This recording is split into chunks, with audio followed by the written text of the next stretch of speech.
Dad died on a Thursday. Heart attack, sudden, no warning. One moment he was fine, the next, he was gone. The memorial service was the following Saturday at the funeral home.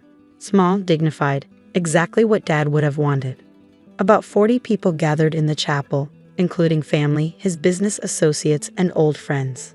I'd spent the week numb, handling arrangements, calling relatives, organizing everything, while my sister Carolyn had been strangely absent.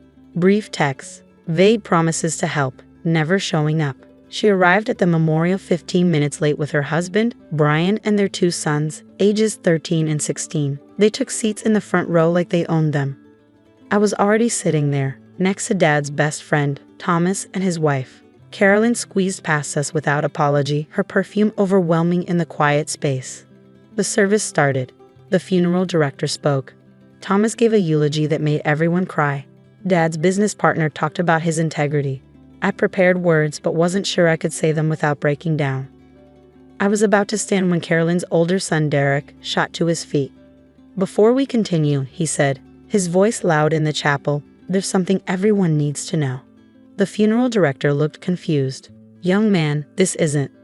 My mom says Aunt Sarah stole my grandfather's fortune." The chapel went silent. Everyone turned to stare at me. I looked at Derek, then at Carolyn. She was sitting very straight, her face carefully arranged in an expression of pained reluctance, as if this was something she hadn't wanted to say but felt obligated to reveal. "Derek, sit down," I said quietly. "No. Everyone should know what you did. Mom says you had access to Grandpa's vault and you took everything. His money, his documents, everything. You stole it all." People were murmuring now, shocked whispers rippling through the mourners. Thomas half stood. "This is completely inappropriate." The chapel doors opened. 2 police officers walked in. Everyone gasped. The sound was audible in the small space. People shifted in their seats, looking between the police, Derek, and me. Carolyn stood up. "Officers, thank you for coming. I know this is difficult timing, but I felt I had no choice. My father just died, and my sister has stolen his entire estate. Everything from the family vault. I filed a report this morning." The older officer, a woman with gray hair pulled back severely, looked uncomfortable. "Ma'am, we're here because you called about a theft. But a memorial service isn't really." "I called you to witness this," Carolyn interrupted, "so that everyone here knows what she did. My father trusted her. He gave her access to the vault, and she betrayed that trust." She turned to face the assembled mourners, playing to her audience. 2 weeks ago, my father told me he was updating his will. He said he was concerned about the distribution of his assets. He wanted to make sure everything was fair between Sarah and me. But then he died suddenly, and now the vault is empty, completely empty. And Sarah was the only other person with access. The younger officer was taking notes. "Ma'am, can we discuss this outside?" "No. These people deserve to know. They're here to honor my father, and they should know that his own daughter stole from him before he was even in the ground." Brian was nodding supportively. Derek stood beside his mother like a soldier. The younger son, Marcus, looked uncomfortable. I'd remained seated through all of this, hands folded in my lap, watching Carolyn perform. She was good, rehearsed, the tremor in her voice perfectly calibrated, the pained expression suggesting this was tearing her apart, but she had to do the right thing. I reached down and picked up my laptop bag from under my chair. The movement caught Carolyn's attention. For just a moment, uncertainty flickered across her face. I stood up, opened the laptop, and set it on the table at the front of the chapel where Dad's photo sat. "Officers," I said, "my sister is correct that our father had a vault. It's at our family home, built by our grandfather 60 years ago, a walk-in safe in the basement. Climate controlled. It contained documents, some jewelry, important papers, and about 200,000 in bearer bonds." 200,000 she stole, Carolyn said. "The vault has security cameras," I continued, "installed 3 years ago when Dad updated the security system. Motion activated. Records to a cloud server." I turned the laptop so everyone could see the screen. "This is footage from last Sunday, 3 in the morning. I pressed play. The video quality was excellent, clear, well lit, time-stamped in the corner. Sunday, 3:17 a.m. The vault door opened. Carolyn walked in. She was wearing jeans and a dark sweatshirt. She looked around, then started pulling items from shelves, document boxes, jewelry cases. She found the bearer bonds in their leather portfolio and tucked them under her arm. She made multiple trips, loading items into boxes, carrying them out, coming back for more. The timestamp advanced 3:31 a.m., 3:45 a.m., 4:02 a.m. At 4:15 a.m., the vault was empty. Carolyn did one final look around, turned off the light, and pulled the door closed. The video ended. The chapel was absolutely silent. I looked at the police officers. This was recorded 6 days ago, 2 days after our father died. While I was at the funeral home making arrangements, my sister entered his house and emptied the vault. The older officer was staring at the laptop screen. That security footage from the vault? Yes. Would you like me to send you the file? It includes metadata showing it hasn't been edited. The cloud service timestamps every upload. Carolyn had gone very pale. That's fake. Sarah doctored it. The security company can verify the footage, I said. It's been on their server since Sunday.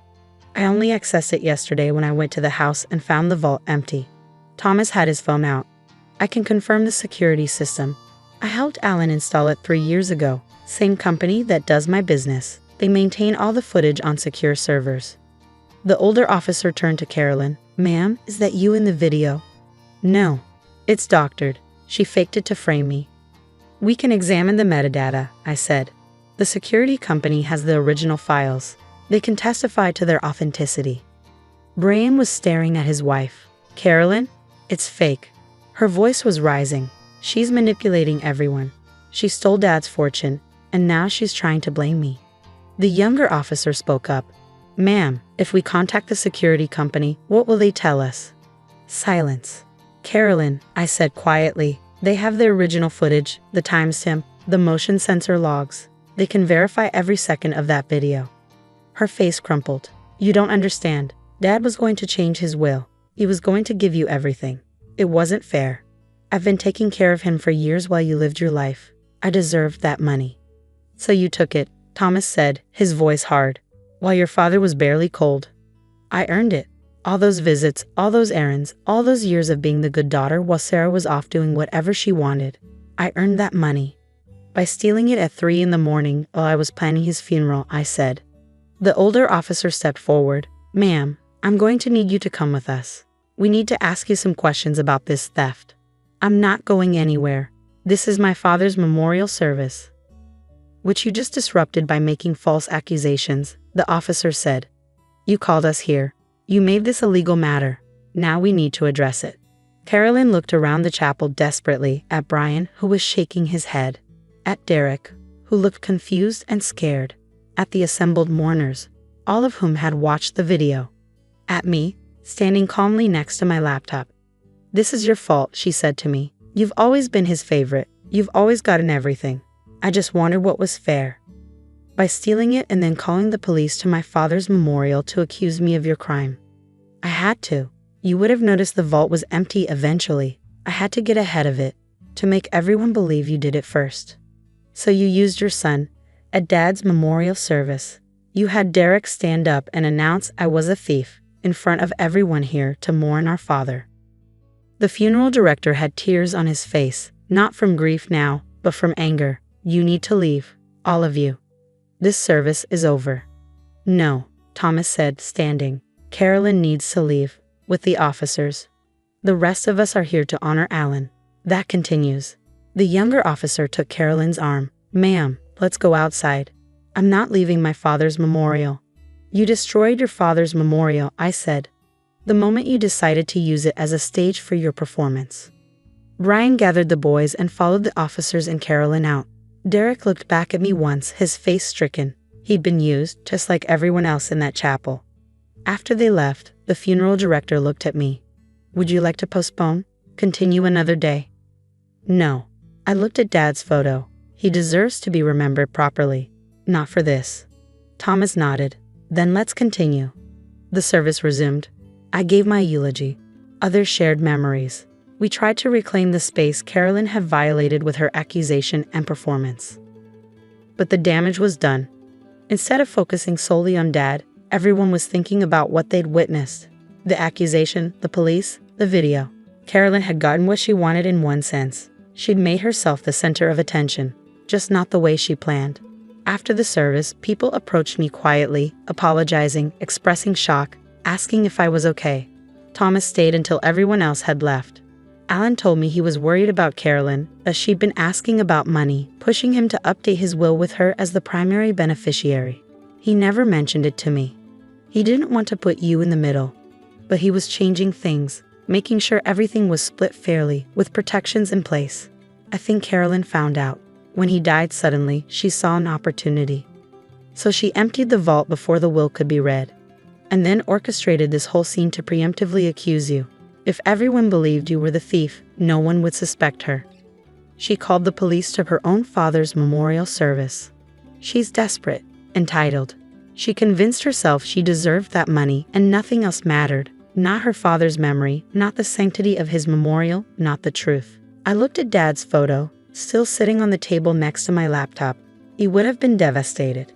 He loved both his daughters, but he knew Carolyn had problems. That's why he installed those cameras, why he updated his security. He was protecting himself and his estate from her. We stood in silence for a moment. "What happens now?" Thomas asked. "The police will investigate. The security company will provide the original footage. Carolyn will probably be charged with theft, maybe fraud for making false accusations. The bearer bonds alone are $200,000. That's felony territory." "I know. And the rest? The documents? The jewelry?" "At her house, probably. The police will search once they have a warrant." Thomas put his hand on my shoulder. "I'm sorry, Sarah. Sorry you had to deal with this today of all days. Sorry your sister is who she is." "Me too." I closed my laptop and packed it away. The video that had exposed Carolyn's theft and lies, saved to the cloud by the security cameras Dad had installed because he knew this might happen. He'd known, maybe not the specifics, but the possibility. He prepared, protected his assets, made sure there would be evidence if Carolyn tried anything. And she had. At his memorial service, using her son as a weapon, calling the police to witness her false accusation, performing her carefully rehearsed outrage. All of it captured on video from 6 days earlier. Time-stamped, authenticated, irrefutable. I walked out of the funeral home into the gray afternoon. 2 police cars were still in the parking lot. Through the window of one, I could see Carolyn talking rapidly, gesturing, still trying to control the narrative. But the narrative was settled. The vault footage told the truth. She'd stolen Dad's fortune at 3 in the morning while I planned his funeral. She'd orchestrated a scene at his memorial to accuse me of her crime. And she'd failed. I drove to Dad's house, the one Carolyn had broken into last Sunday, let myself in with my key, walked down to the basement and stood in front of the vault. The empty shelves stared back at me, everything gone. 60 years of family history, documents, treasures, taken by my sister, who felt entitled to it all. I looked up at the security camera in the corner. The little red light blinked steadily, recording. "Thank you, Dad," I said to the empty room. "For knowing this might happen, for being prepared." The camera kept recording, just like it had on Sunday at 3 in the morning. Just like it would keep recording until everything was returned. Justice moved slowly, but it moved. And Carolyn had made sure everyone witnessed her crime. She just didn't realize the evidence would be on my side instead of hers. The vault would be full again eventually, after the police recovered everything, after the investigation concluded. But the memorial service, Dad's final ceremony, that moment of collective grief and remembrance, could never be reclaimed. Carolyn had stolen that too. And unlike the bearer bonds, that theft could never be returned.